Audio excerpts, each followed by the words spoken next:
Schulz.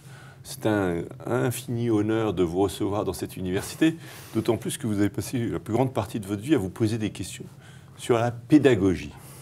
Et j'admire énormément votre travail, car vous êtes une des rares personnes académiques, comme on dit, professionnelles de l'éducation, à vous poser aussi radicalement la question de qu'est-ce que l'éducation ?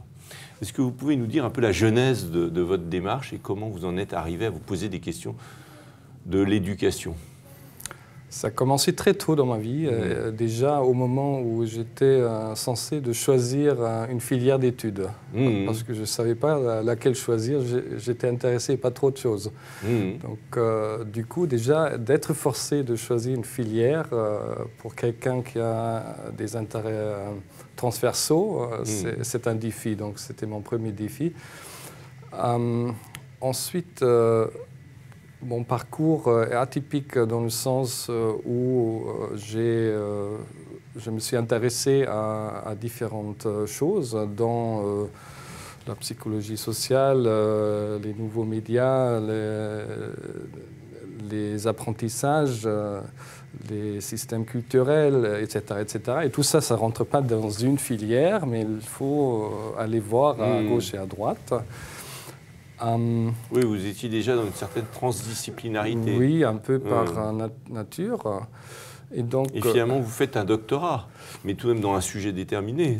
Oui, c'était bizarre aussi dans cette structure universitaire traditionnelle. Mon sujet de doctorat portait sur un sujet transdisciplinaire, mais il fallait bien faire le doctorat dans une discipline, donc voilà. D'où déjà un autre décalage. Et ça m'a amené à m'interroger sur un peu les fondements de l'université telle qu'on la connaît aujourd'hui, et aussi sur les possibilités de faire évoluer cette université pour une adéquation meilleure avec les grands défis de notre siècle. Alors, quels sont, peut-être, on n'a que 10 minutes, on a déjà passé 2 minutes, donc en 1 minute, pouvez-vous nous lire les 3 idées clés pour réformer ou transformer ou métamorphoser l'éducation qui vous semble essentielle? Déjà, si on ne voit pas dans une perspective systémique, j'ai compris à travers mon parcours, on n'y arrivera pas. Donc j'ai beau innover la pédagogie au sein des cours que je donne, mais ce n'est pas suffisant parce que ça s'inscrit dans un programme et le programme s'inscrit dans une institution, l'institution s'inscrit dans une société. Et ce qu'on observe, il y a un décalage entre l'évolution rapide, la mutation même dans la société et l'inertie des grandes institutions que nous avons héritées du dernier siècle, sinon des derniers siècles. Alors que comment y faire face? Il y a deux chemins. Il y a un chemin qui est aussi poursuivi ici, dans cette université, de transformer une université de l'intérieur. Donc il y a certains acteurs ici que j'ai pu rencontrer aujourd'hui qui poursuivent cette démarche. Je l'ai poursuivie pendant une quinzaine d'années aussi. Donc j'ai vu les possibilités et les limites. J'ai décidé pour moi personnellement que ça va trop lentement. C'est-à-dire il y a une démarche parallèle, complémentaire, pas en compétition, mais complémentaire. Oui, c'est pas ou, c'est et. C'est-à-dire, finalement, voilà. ne voulons pas tout changer, commençons déjà maintenant à implémenter, faisons du et, faisons des expériences. J'ai des collègues dans les universités qui font ce qu'ils peuvent faire au sein de ces institutions. Et moi et quelques d'autres collègues, nous avons décidé de faire le pas de développer des innovations radicales, systémiques, en dehors du système existant. Alors, quel exemple, par exemple? Alors, puisque je parle d'innovation systémique et pas seulement d'innovation pédagogique, cela veut dire qu'il faut innover en même temps et de manière agencée, non seulement le contenu enseigné, non seulement la démarche pédagogique, mais aussi, par exemple, les méthodes de recrutement des étudiants et des enseignants-chercheurs, mais aussi la gouvernance et la structure organisationnelle, mais aussi le système de financement, etc., etc. Donc, il y a plein de dimensions qui constituent une institution. Et notre expérience était si on innove une dimension et on n'innove pas en même temps les autres dimensions, formation, on crée des hybrides étranges, en quelque sorte. Donc il y a quelque chose qui va en avant et en même temps, il y a quelque chose qui tire vers l'arrière. Et donc, pour éviter ce phénomène, nous avons penché sur l'innovation systémique. Donc, comment, par exemple, on peut avoir une institution d'enseignement supérieur avec une structure organisationnelle extrêmement agile, sans avoir les 7 niveaux qu'on a normalement. Comment on peut en même temps être très malléable et très en contact avec des acteurs de la société, les entreprises, les ONG, etc.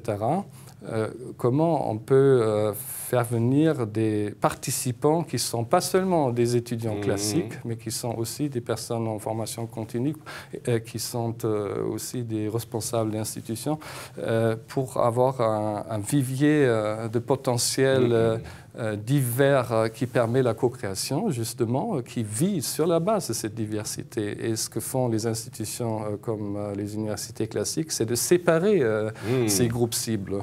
Il y a un programme de formation continue pour des professionnels, il y a un programme pour les jeunes étudiants, puis il y a un programme de recherche pour les doctorants, etc. Donc chacun son programme, mais il n'y a pas d'espace de co-création intergénérationnelle, interculturelle, interdisciplinaire. Et donc, à notre avis, il faut créer de tels espaces et de les cultiver. Donc ça, c'est un exemple. Alors là, ça met de l'eau au moulin de notre projet de création d'un doctorat ou d'un MBA novateur sur l'innovation, la stratégie et la prospective. Donc j'espère qu'on va pouvoir travailler avec vous sur ce projet. Quels sont vos projets par ailleurs? Quelles sont aujourd'hui votre vision du futur? Et au fond, sur quoi vous travaillez aujourd'hui face au futur? Ouais, on a au moins 5 volets complémentaires et en synergie.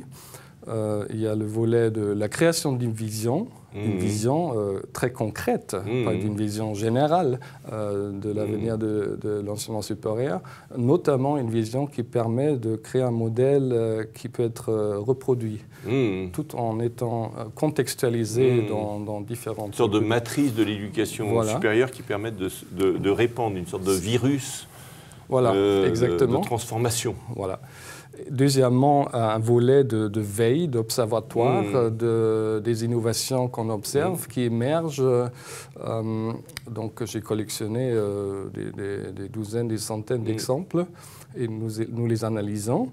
Un troisième volet, c'est le prototypage. Donc, vraiment, ça peut concerner des événements, transformer des colloques et conférences traditionnelles en événements co-créatifs, par exemple. Ça peut concerner des projets, comment faire des projets qui ne sont pas seulement des projets pour faire des projets, mais qui ont un impact sociétal. Ça peut concerner des programmes de formation, comment les structurer vraiment radicalement autrement. Donc ça, c'est le troisième volet. Puis on a le volet aussi de consulting et de facilitation, donc des services offerts à d'autres, à des universités, des ONG. Comme nous. Par exemple, voilà, on travaille avec des partenaires dans différents pays. Et puis voilà, ça c'est le cinquième volet, c'est la création de partenariats. Et c'est très difficile de monter des partenariats qui vont dans exactement le même sens d'une transformation systémique radicale. Merci beaucoup, Marcus, et j'espère que nous sommes au cœur d'un partenariat aujourd'hui et que nous allons pouvoir le développer. J'en suis convaincu. Merci, Michel.